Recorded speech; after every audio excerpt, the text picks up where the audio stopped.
এই শীতের সময় বাজারে গেলে কত যে নানা রকমের সবজি দেখা যায় আর কি যে ভালো লাগে সবজিগুলো দেখতে।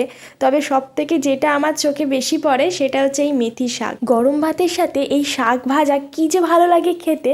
তবে এর থেকেও বেশি ভালো লাগে এই শাকের পরোটা।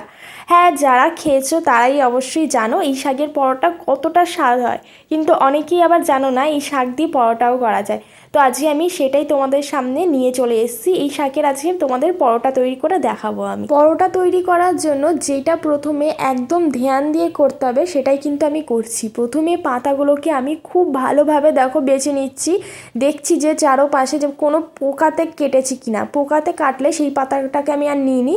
তো পোকা যদি লালা থাকে তাহলে অনেকটা মানে পেটের মধ্যে গেলে অনেক কিছু সমস্যা হতে পারে। তো যাই হোক, তো পাতাগুলোকে খুব ভালোভাবে বেছে নিয়ে একদম ফ্রেশ পাতাগুলো নিয়ে নিলাম।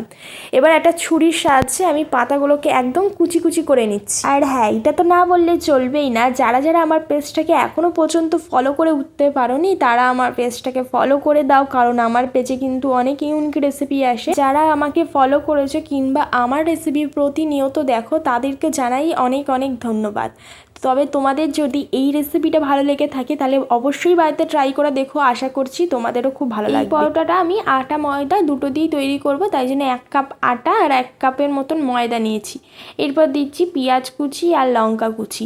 এরপরে দিয়েছিলাম সামান্য একটুখানি বেসন, মানে ওই 1/2 কাপের মতন বেসন দিয়েছি। এরপর দিয়েছি 1/2 চামচের মতন হলুদ গুঁড়ো, নুন, আর এখানে কিন্তু স্বাদ মতন নুন দিয়েছি। আর দিয়েছি কাশ্মীরি লঙ্কার গুঁড়ো, একটু জিরে, জোয়ান আর কুচিয়ে রাখা শাকটাকে দিয়ে এর সাথে খুব ভালোভাবে মিশিয়ে নিচ্ছি।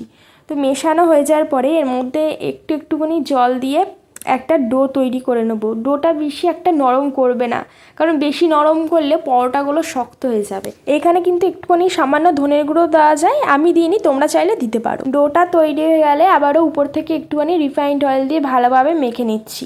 এবার পুরোপুরি মাখা হয়ে যাওয়ার পরে এর থেকে বেশ বড় সাইজের লেচি কেটে নিচ্ছি। বড় সাইজের লেচি কেটে নিলে পরোটাগুলো বেশ বড় বড় সাইজের হবে আর খেতেও বেশ মানে দেখতে ভালো লাগে। তো যাই হোক, এবার আমি একটুখানি ময়দা ছড়িয়ে এটাকে বেলে নিচ্ছি। আমি 3 কোণা পরোটা তৈরি করছি, তাই জন্য 3 কোণা সাইজ করে বেলে নিলাম। তোমরা চাইলে এটা গোল করেও বেলতে পারো। পরোটাগুলো সবকটাকে আমি এইভাবেই রেডি করে নিয়েছি। এবার দেখো পরোটাগুলোকে আমি একটুখানি লো টু মিডিয়াম আছে পরোটাগুলোকে প্রথমে ছেঁকে নিচ্ছি। ছেঁকে নেওয়ার পরে দু পিঠে এরকম রিফাইন্ড অয়েল দিয়ে হালকা ভেজে নেব, বেশি ভাজছি না। বেশি ভাজলে না পরোটা একদম শক্ত হয়ে যায় আর খেতেও ভালো লাগে না।